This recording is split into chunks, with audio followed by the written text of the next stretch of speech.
Subscribe કરો બીકે news ચેનલને, પછી YouTube એપ પર બેલનું બટન દબાવો અને નિહાળો બીકે ન્યૂઝ ચેનલ।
ડીસાની યુવતી સાથે દુષ્કર્મ આચર્યો હોવાની રાવ, પાલનપુરના વકીલ સહિત 5 સામે નોંધાઈ ફરિયાદ।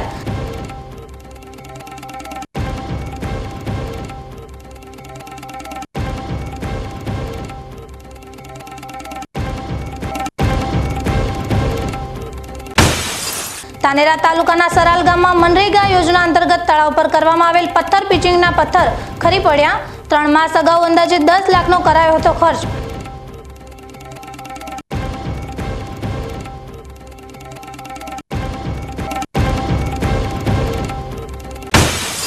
ડીસા તાલુકાના નાના રસાણા ગામની પ્રાથમિક શાળાના શેડ પર ચાલુ લાઇનનો વાયર તૂટી પડ્યો। રવિવારની રજા હોવાના કારણે મોટી હોનારત ટળી।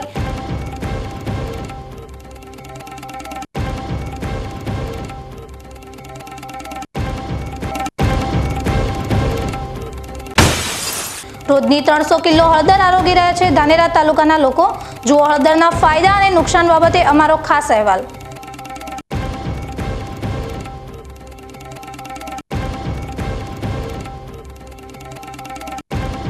હવે જોઈએ સમાચાર વિગતવાર।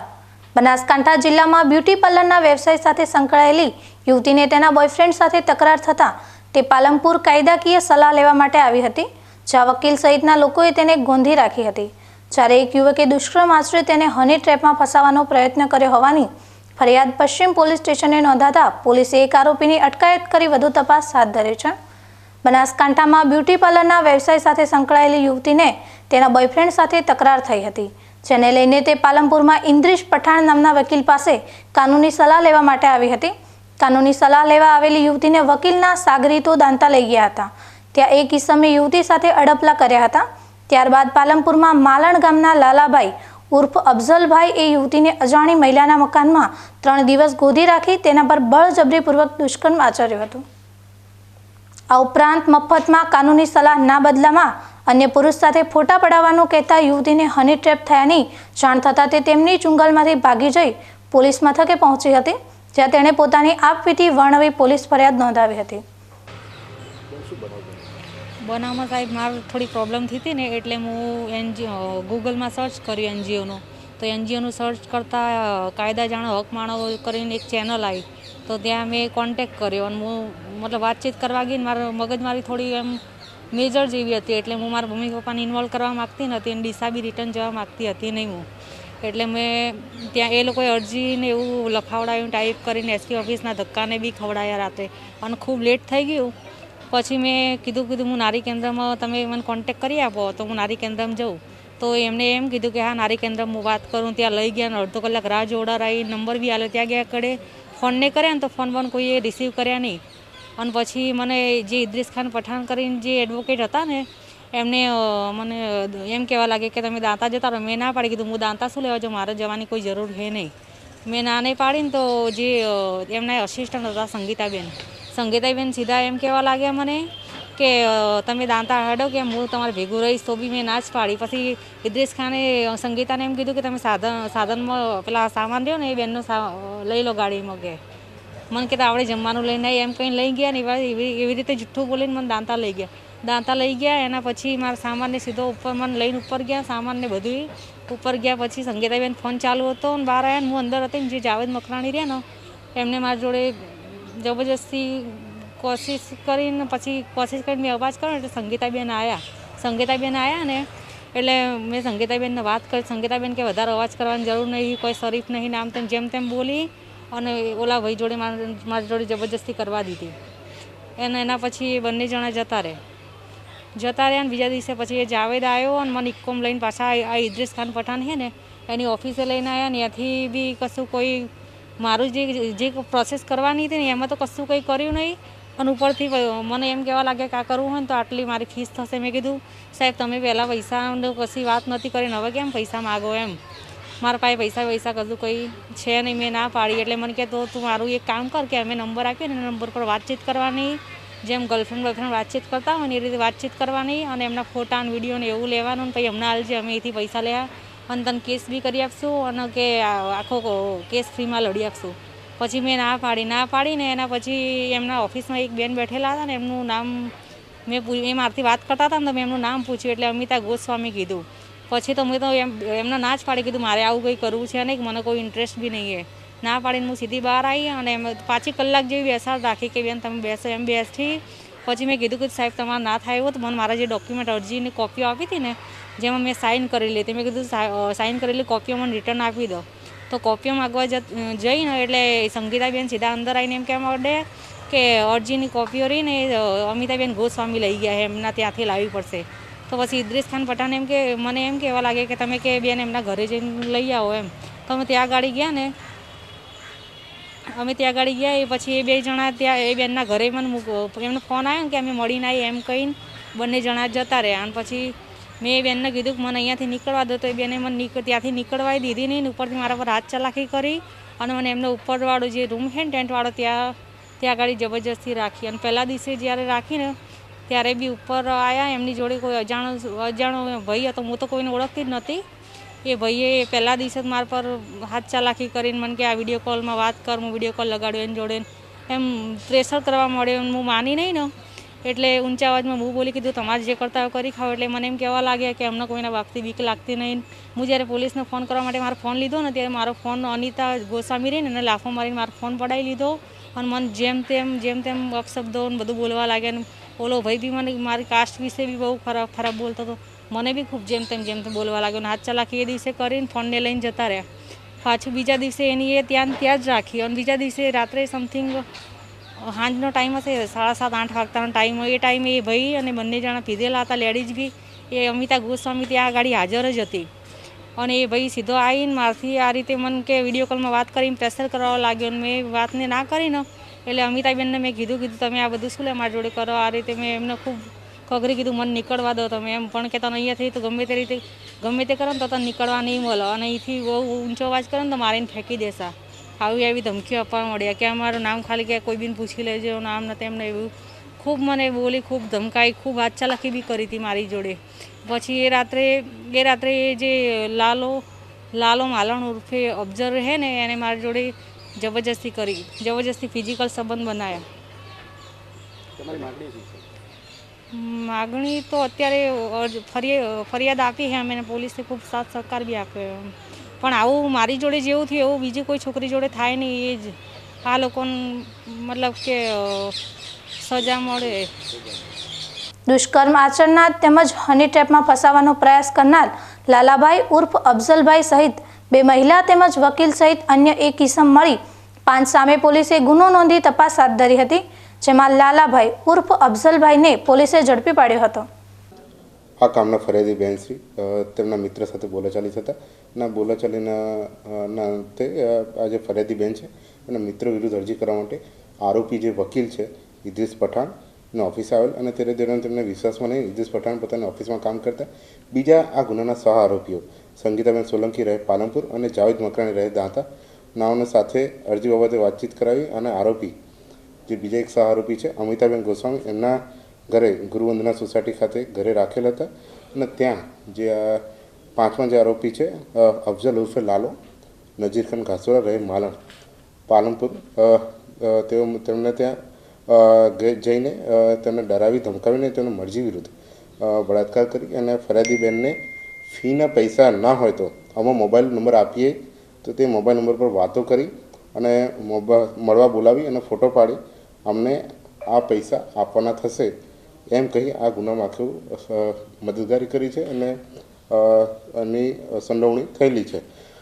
અત્યાર સુધીમાં પોલીસની તપાસમાં જણાવી દઈએ કે આ ગુના બાબતમાં પોલીસે અત્યાર સુધીમાં એક આરોપી અફઝલ ઉર્ફે લાલો નઝીરખાન ઘાસુરા રહે માલન તેને અટક કરી લીધેલી છે અને આ ગુનાના કામે જે ગાડી જે સ્કોર્પિયો ગાડી વપરાય છે એને પણ ગુનાના કામમાં અમે કબજે લીધેલી છે. હા, આમાં જે પાલનપુરના જે વકીલ છે ઇદ્રીસ ખાન પઠાણ અને તેમના ઓફિસમાં કામ કરતા બેન સંગીતાબેન સોલંકી અને બીજા જાવેદભાઈ મકરાણી, આ ત્રણેયની પણ સંડોવણી આમાં છે અને જે બાબતમાં પોલીસ હજુ વધુ તપાસ કરી છે અને વધુ એમાં વિગતો આપને જણાવવામાં આવશે. બનાસકાંઠા જિલ્લામાં હવામાન કચેરી દ્વારા આવનાર 26, 27, 28 તારીખ દરમિયાન માવઠું થવાની આગાહી કરવામાં આવી છે. તેના અનુસંધાને ડીસામાં આજે સવારથી વાદળછાયું વાતાવરણ જોવા મળ્યું હતું. તેની સાથે સાથે પવનની ગતિ પણ વધારે હોવાના કારણે દિવસ દરમિયાન ઠંડી ઓછી હોવા છતાં પણ ઠંડીનો અહેસાસ વધારે થઈ રહ્યો હતો. આજે રવિવારની રજા હોવાથી શહેરમાં ઓછી ચહેલ પહેલ જોવા મળી હતી, પરંતુ તેની પાછળ મહદ અંશે ઠંડા પવન જવાબદાર હોવાનું જણાઈ આવ્યું હતું. આ દિવસ દરમિયાન વાદળછાયું વાતાવરણ અને ઠંડી સાથે સાથે પવનની ગતિ વધારે હોવાથી રાત્રિ દરમિયાન અને આવનારા દિવસોમાં ઠંડીનો ચમકારો જોવા મળી શકે તેમ છે. વાતાવરણમાં પલટો આવવાના કારણે ખેડૂતોમાં ચિંતાનું મોજું ફરી વળ્યું છે.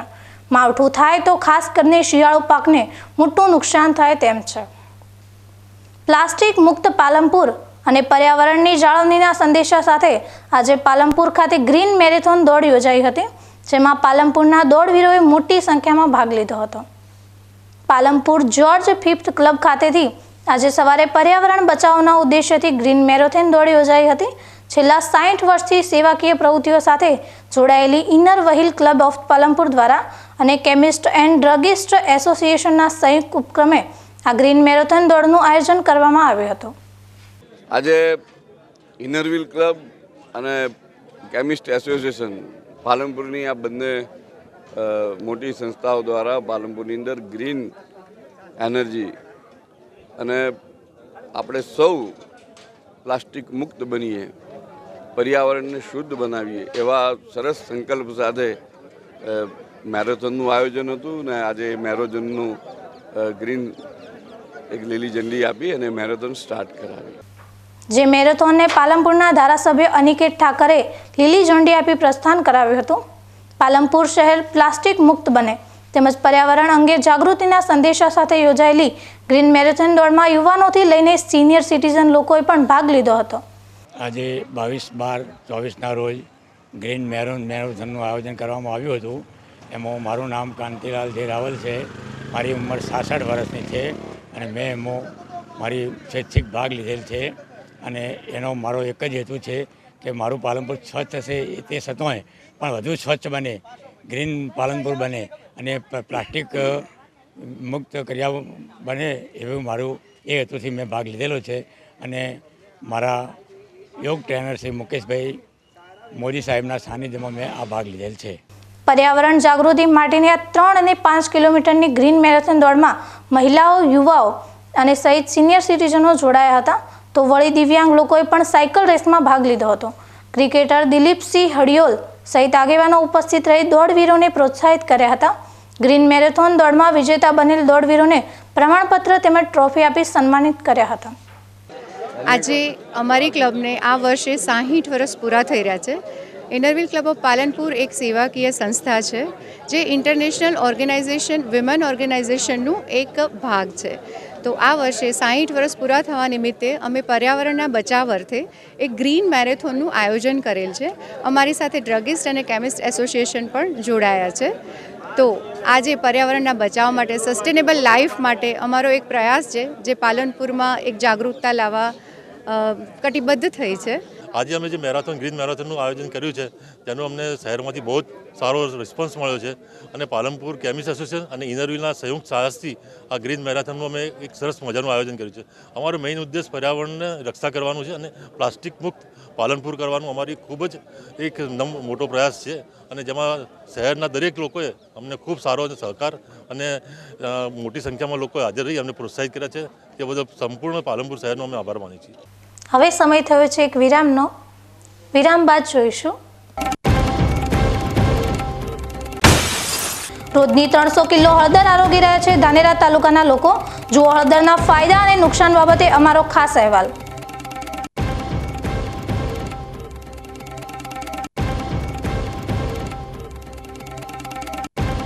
તો જોતા રહો બીકે ન્યૂઝ ચેનલ.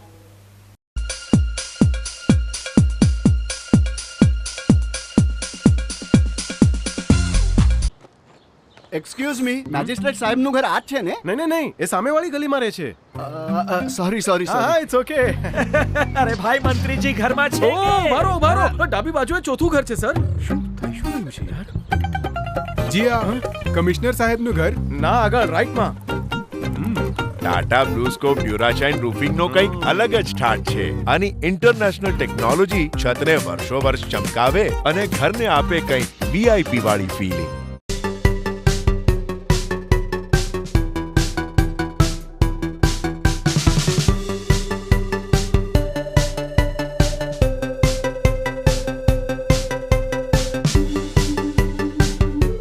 શું આપ અણગમતા વાળની સારવાર કરાવવા માંગો છો? શું આપ ખીલ કે ખીલના દાગમાંથી છુટકારો મેળવવા માંગો છો? શું આપ ચહેરા પરની કરચલીઓ દૂર કરાવવા માંગો છો? શું આપ ટાંકા વગરના મસા કે કપાસી નીકાળવા માંગો છો? શું આપ ટેટુ રિમૂવ કરાવવા માંગો છો? શું આપ દાદર ખરજુ કે ગુમડાથી પરેશાન છો? શું આપ હાથ પગના વાડિયાથી મુક્તિ મેળવવા માંગો છો? શું આપ જાતીય ગુપ્ત રોગ કે નખના રોગથી હેરાન છો? આ સિવાય ચામડીને લગતા કોઈ પણ પ્રશ્નના નિરાકરણ માટે તેમજ લેટેસ્ટ ટેકનોલોજીથી derma roller, chemical peeling, face rejuvenation, derma pen, skin tightening, vampire face lift જેવી કોસ્મેટિક ટ્રીટમેન્ટ માટે એકવાર અવશ્ય કોન્ટેક્ટ કરો. ઉત્તર ગુજરાતની એકમાત્ર fully latest skin and cosmetic clinic doctor Anita skin and cosmetic clinic, Gayatri Mandir સામે, ડોક્ટર રમેશભાઈ વારડેની ગલીમાં, ડીસા. એપોઇન્ટમેન્ટ માટે સંપર્ક કરો 99 250 91 438, 99 250 91 439.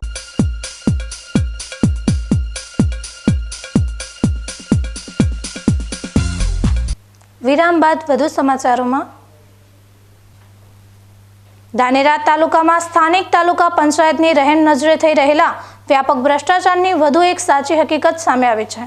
ધાનેરા તાલુકાના સરાલ ગામ ખાતે ગામના મુખ્ય તળાવની પાળની એક તરફ 3 માસ જેટલા સમય પહેલા મનરેગા યોજના અંતર્ગત અંદાજિત 10 લાખના ખર્ચે પથ્થર થકી તળાવનું પિચિંગ કરવામાં આવ્યું હતું.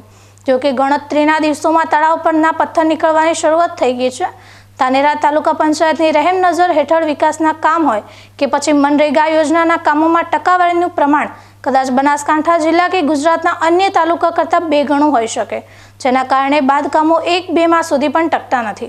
ધાનેરા તાલુકો જાણે કોઈ કમાવાનો ઉદ્યોગ હોય એ રીતે દરેક યોજનામાં ભારી ભરખમ રકમની ઉચાપત થઈ રહી છે. સરાલ ગામ ખાતે આવેલ તળાવ સ્થાનિક ગ્રામ પંચાયતની સામે આવેલું તળાવ છે. જે ગ્રામ પંચાયતમાં તલાટી કે પછી વહીવટદાર આવતા હશે તો શું તેમની નજર તળાવ પર નહીં પડી હોય તે મોટો સવાલ થાય છે. ધાનેરા તાલુકાના ગ્રામીણ વિસ્તારમાં તો સ્થાનિક અમલદારોને ટકાવારી મળી જાય ત્યારબાદ એક પણ વિકાસના કામોની ગુણવત્તા જોવામાં આવતી નથી. ધાનેરા તાલુકામાં પાણીની અછતથી સૌ પરિચિત છે, જેને લઈ સરકાર દ્વારા તળાવો ઊંડા કરવા અને તળાવો બાંધવાના કામો પર વધુ ધ્યાન આપવામાં આવે છે, જેના કારણે વરસાદી પાણીનો સંગ્રહ થાય. જોકે પાણી સંગ્રહના કામોમાં પણ કોન્ટ્રાક્ટરો અને સ્થાનિક અમલદારોની મિલીભગતના કારણો કામો ગુણવત્તા વગરના થાય છે. સરાલ ગામ ખાતેના તળાવ પર પથ્થર હવે ખસી રહ્યા છે. ઠેક ઠેકાણે ખાડા પડી ગયા છે, તિરાડો પડી છે, જેના કારણે એક વરસાદમાં આખી પાળ ધોવાઈ જાય તેમ છે અને સરકારી 10 લાખ જેટલા નાણાં વેડફાય તેમ છે.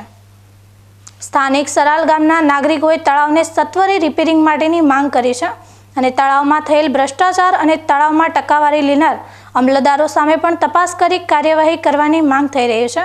ધાનેરા તાલુકામાં અત્યારે મોટા ભાગની ગ્રામ પંચાયતમાં વહીવટદાર ગામના વહીવટી કરી રહ્યા છે. સરાલ ગ્રામ પંચાયતમાં પડેલો કચરો અને મુક્તિધામમાં મૂકવા માટે આવેલ સગડી પંચાયતની શોભા વધારી રહી છે. હવે વિચારો આ ભ્રષ્ટ અધિકારીઓ કેવો વિકાસ ગામનો કરતા હશે. હમણાં શિયાળાની ઠંડીની ઋતુ ચાલી રહી છે, ત્યારે જરૂરિયાતમંદોને ઘણી સંસ્થાઓ દ્વારા ધાબળા તેમજ ઠંડીમાં બચવા માટેના સ્વેટરોનું વિતરણ કરતા હોય છે. ત્યારે આજે નવા ડીસા જૈન સંઘ અને મહાવીર યુવા સંગઠન દ્વારા જરૂરિયાતમંદોને સાંઈબાબા મંદિર ખાતે જિલ્લા પોલીસ વડા અક્ષયરાજ મકવાણાના હસ્તે ધાબળા વિતરણનો કાર્યક્રમ રાખવામાં આવ્યો હતો. સાંઈબાબા ખાતે ધાબળા વિતરણ કર્યા બાદ ડીસા શહેરની ઝૂંપડપટ્ટીઓમાં 1000થી વધારે ધાબળા જરૂરિયાતમંદોમાં વિતરણ કરવામાં આવ્યા હતા. ધાબળા મળવાથી જરૂરિયાતમંદોમાં ખુશી જોવા મળી હતી. આજરોજ અમારા નવા ડીસા જૈન સંઘ અને મહાવીર યુવા સંગઠનના ઉપક્રમે માનનીય એસપી શ્રી અક્ષયરાજભાઈ મકવાણાના હસ્તે જરૂરિયાતમંદ લોકોને ગરમ ધાબળાના વિતરણનો કાર્યક્રમ રાખેલો હતો અને સાહેબશ્રીએ પણ પધારીને અહીંયા ખૂબ જ ઉત્સાહ વધારેલો છે. અમારા સંગઠન દ્વારા ટોટલ 1000 ધાબળા લાવવામાં આવેલા છે. અત્યારે અહીંયા 200થી વધારે ધાબળાનું વિતરણ કરેલું છે અને બાકીના ધાબળા જરૂરિયાતમંદોને અમે સ્થળ ઉપર જઈ અને જ્યાં જ્યાં જરૂરિયાત લાગશે ત્યાં આપવાના છીએ. આજરોજ અમારા આ કાર્યક્રમમાં મીડિયાકર્મીઓએ પણ ખૂબ સારો સહયોગ આપ્યો છે, એમનો પણ ખૂબ ખૂબ આભાર માનું છું. ઉપરાંત એસપી શ્રી અક્ષયરાજ મકવાણા સાહેબે માનવતાની દ્રષ્ટિએ આવા કાર્યક્રમમાં પધારી અને એમના પોલીસ સ્ટાફને પણ માનવતા ભરી અહીંયા કામગીરી કરી છે. બનાસકાંઠા જિલ્લાના ડીસા તાલુકામાં આવેલા નાના રસાણા ગામે પ્રાથમિક શાળાના શેડ પર ચાલુ લાઈનનો વાયર તૂટીને ઉપર પડતા રવિવાર હોવાના કારણે મોટી જાનહાનિ ટળી હતી. થોડાક સમય પહેલા બનાસકાંઠાના દાંતાની પ્રાથમિક શાળામાં રજાના દિવસે લગ્નમાં આવેલ બાળકો રમવા જતા કરંટના કારણે મોત થયા હતા. તે ઘટનાને હજુ સમય વીત્યો નથી તે આજે ડીસા તાલુકાના નાના રસાણા ગામમાં આવેલ પ્રાથમિક શાળામાં ચાલુ લાઈનનો વાયર તૂટીને શાળાના શેડ પર પડ્યો હતો. સદનસીબે આજે રવિવારની રજા હોવાના કારણે શાળામાં બાળકો હાજર ન હતા, જેના કારણે આજે મોટી જાનહાનિ ટળી હતી. પરંતુ આ ચાલુ લાઈનના વાયરને રિપેરિંગ કરવા માટે સ્થાનિક જાગૃત નાગરિક દ્વારા હેલ્પરને ફોન કરતા હેલ્પરનો ફોન બંધ આવ્યો હતો. ત્યારબાદ જીઈબીમાં જાણ કરતા કલાકો બાદ જીઈબીની ટીમે આવીને લાઈનને દુરસ્ત કરી હતી, પરંતુ કેટલાક સમયથી આ લાઈનને દૂર ખસેડવામાં આવે તેવી શાળા દ્વારા રજૂઆતો કરવા છતાં આ લાઈન દૂર ખસેડવામાં આવી નથી. આ લાઈનની નજીક જ પાણીની પરબ આવેલી છે. આજે રવિવારની રજાના દિવસે ચાલુ લાઈનનો વાયર તૂટ્યો હતો, પરંતુ જો ચાલુ શાળાના સમયે તૂટ્યો હોત તો શું થયું હોત તે વિચારને અરેરાટી વ્યાપી જાય છે. વિદ્યુત બોર્ડ દ્વારા સત્વરે આ વીજળીના વાયરો શાળાથી દૂર ખસેડવામાં આવે તેવી શાળા પરિવાર તેમજ ગ્રામજનોનો રાવ છે. હવે સમય થયો છે ફરી એક વિરામનો. વિરામ બાદ જોઈશું. રોજની 300 કિલો હળદર આરોગી રહ્યા છે ધાનેરા તાલુકાના લોકો. જુઓ હળદરના ફાયદા અને નુકસાન બાબતે અમારો ખાસ અહેવાલ.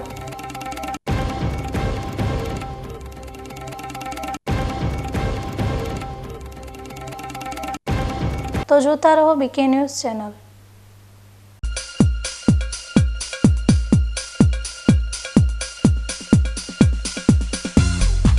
તમને ખબર છે તમારી દીકરી દીકરા માટે તમે સુપર ફાધર કે સુપર મધર છો. તમારું બાળક તમારી આંખોથી જ સમગ્ર વિશ્વને જોતું હોય છે. પરંતુ જો તમને હૃદયરોગનો હુમલો આવે તો ત્યારે તમારા બાળક ઉપર શું વીતશે?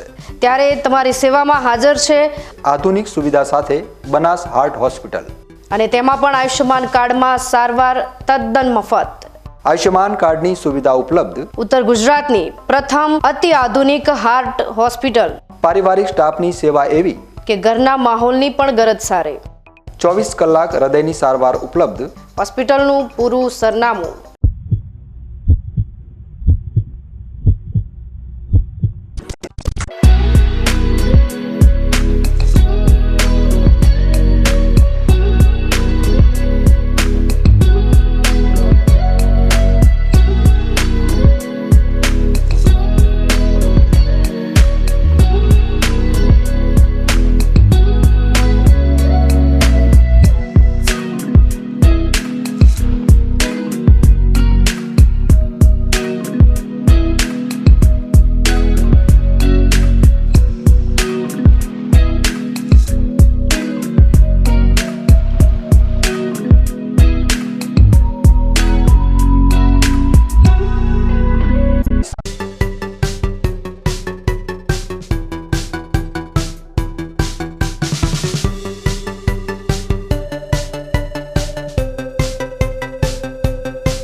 વિરામ બાદ વધુ સમાચારોમાં. આયુર્વેદમાં હળદરને ગુણકારી કહેવામાં આવે છે. શિયાળામાં હળદરનું સેવન કરવાથી ઘણા રોગોમાં સારા પરિણામ મળે છે, જેના કારણે શિયાળાની ઋતુમાં ધાનેરાવાસીઓ 300 કિલોથી વધુ હળદર આરોગી રહ્યા છે. બનાસકાંઠા જિલ્લાના ધાનેરા તાલુકામાં શિયાળાની ઋતુ દરમિયાન રોજ ઉત્સવ ઉજવાઈ રહ્યા છે, અને આ ઉત્સવનું નામ છે હળદરનો પ્રોગ્રામ. ધાનેરા તાલુકામાં રોજની 300 કિલો જેટલી લીલી હળદર નાગરિકો આરોગી રહ્યા છે. આમ તો શરીર માટે લીલી હળદર ગુણકારી અને એન્ટીબાયોટિક માનવામાં આવે છે. ધાનેરા તાલુકાના વિવિધ ગામોમાં રોજે રોજ હળદરના કાર્યક્રમ કરવામાં આવી રહ્યા છે અને તેના લીધે છેલ્લા 2 વર્ષથી ધાનેરામાં લીલી હળદરની માંગ વધી રહી છે. આયુર્વેદમાં હળદરનું નિયમિત સેવન કરવાથી 14 જાતની બીમારીઓથી બચી શકાય છે. આયુર્વેદ શાસ્ત્ર અનુસાર તમામ ઔષધમાં એકમાત્ર હળદર એવી છે કે જેના પર મોડર્ન સાયન્સ પણ અત્યાર સુધીમાં 56,000 જેટલા રિસર્ચ કરી ચૂક્યું છે અને આ તમામ રિસર્ચમાં હળદરને ગુણવાન માનવામાં આવે છે. હળદર ભારતીય મસાલાની શાન માનવામાં આવે છે. ભારતીય ભોજન હળદર વિના અધૂરું છે. સાથે જ હળદર આરોગ્ય માટે પણ ગુણકારી માનવામાં આવે છે. હળદર અમારે મોટાભાગે હળદરની ખાવા માટે વધારે હોય. શિયાળામાં અમારે ખેડૂત મિત્રોને ખાવામાં સારું રહે. શિયાળામાં અમારે હલ્દી હોય એટલે કોઈ બી છોકરા બીજાને કે હલ્દી હવે હલ્દીનું કાં પરિવર્તન વધી ગયું એટલે હલ્દી કે બનાવો એટલે હલ્દી થોડી બનાવે એટલે કોઈ બી મોટો પ્રસંગ હોય તો કોઈ બી ફોન કરે દોસ્તારને કે આવજો, કોઈ બી તો મોટો કોઈ બી કે આવો તે બે હતા કે થોડી ટાઈમ પાસ કરશે હલ્દી ખાશે. કેટલા પ્રમાણમાં ખવાતી હશે હલ્દી? હલ્દી તો બહુ જ ખરાતી है. કેવી રીતે બનતી હોય? બનતે ઘીમાં બનાવે. હા તો કોઈ બનાવતા હોય મને સારી બનાવે, કોઈ એમ કડકી કે લાગે બનાવવા માટે વ્યક્તિ સારો બનાવી કે. તો કેટલી સબ્જી ખાવી જોઈએ એમ તમારે? 4-5 વખત ખાધી હોય, શરીર માટે સારી. અને સિંગલ બોડીવાળાને ખાવા માટે છે હલ્દી બહુ બેસ્ટ. હળદરની સબ્જીમાં ઘી સાથે વટાણા અને લીલી શાકભાજીનો વધુ ઉપયોગ થાય છે અને ખાસ કરીને શિયાળાની ઋતુ દરમિયાન હળદરનું સેવન વધુ પ્રમાણમાં થાય છે. શિયાળાની ઋતુ દરમિયાન લીલી હળદરનું સેવન ફાયદાકારક છે, પરંતુ જો હળદરનું સેવન વધી જાય તો તે શરીરને તેની આડઅસર પણ કરી શકે છે. શરીર માટે દરેક વસ્તુ જો નિયત માત્રામાં લેવામાં આવે તો જે તે ફાયદાકારક છે, પરંતુ કોઈ પણ વસ્તુનું વધુ પડતું સેવન કરવામાં આવે તો તેની આડઅસરો પણ થઈ શકે છે. ત્યારે આજકાલમાં ઠંડીમાં જે રીતે લીલી હળદર ખાવાનો ટ્રેન્ડ શરૂ થયો છે તે ટ્રેન્ડને ફોલો કરવાને બદલે નિયત માત્રામાં જ લોકો લીલી હળદર આરોગ્ય માટે ફાયદાકારક સાબિત થઈ શકે. નહીંતર ઘણીવાર આરોગ્યને ફાયદો પહોંચાડવાના ચક્કરમાં લીલી હળદર આરોગ્ય માટે જ નુકસાનકારક સાબિત થઈ શકે છે. અમારા ધાનેરા તાલુકો રાજસ્થાનને અડીને આવેલો છે અને હાલ શિયાળાની મોસમ ચાલે એટલે આ બાજુ અમારે વધારે ખાવામાં આવે લીલી હળદર. શિયાળામાં હજારો કિલા અમારે લીલી હળદર ખાવામાં આવે. લીલી હળદર ખાવાથી થોડી ગરમી વધારે રહે, શરીર માટે એ સારી આવે. જેમ મહેસાણા એ બાજુ તુવેર ટોઠાને પ્રખ્યાતી એવી જ રીતે અમારે કોઈ લીલી હળદર સારી રીતે લોકો ખાય છે. એમાં અઠવાડિયા એમ કે મહિનામાં 2 વેળા એનું સેવન કરવું જોઈએ. એ શરીર માટે સારી અને લાભદાયક હોય. એમ તો આપણે સૂકી હળદર શાકમાં દરરોજ ખાતા જ હોઈએ, પણ આ લીલી હળદર આ શિયાળામાં ઠંડીનું મોસમ વધારે હોય એટલે શરીર માટે થોડી સારી હોય. એટલે ઘણી તો ગરમીની હોય, દરરોજ તો ન ખવાય, પણ મહિનામાં 1-2 વખત તો ખાવી જ જોઈએ એટલે શરીર માટે સારી હોય. કેવા પ્રોગ્રામ થતા હશે? કેટલા કાર્યક્રમ, કેટલી ખવાતી? આ માર તો આખા ધાનેરા તાલુકામાં રાજસ્થાનને અડીને આવેલો એટલે હોય તો પ્રોગ્રામ થવું જ કરીએ અઠવાડિયે, મહિનામાં 1-2.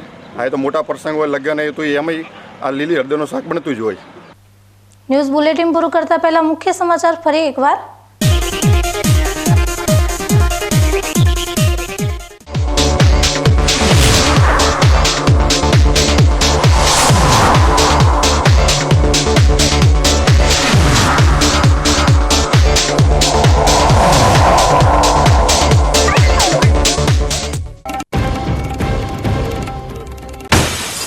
ડીસાની યુવતી સાથે દુષ્કર્મ આચર્યો હોવાની રાવ. પાલનપુરના વકીલ સહિત 5 સામે નોંધાઈ ફરિયાદ.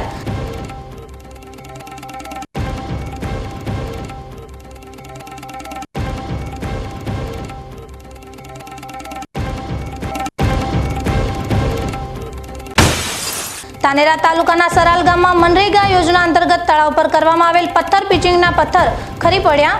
3 માસ અગાઉ અંદાજે 10 લાખનો કરાયો હતો ખર્ચ.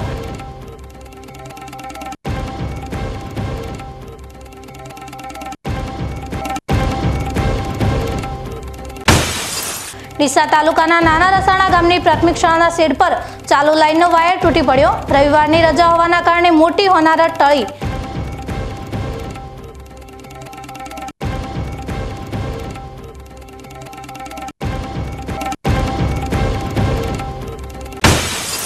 રોજની 300 કિલો હળદર આરોગી રહ્યા છે ધાનેરા તાલુકાના લોકો. જુઓ હળદરના ફાયદા અને નુકસાન બાબતે અમારો ખાસ અહેવાલ.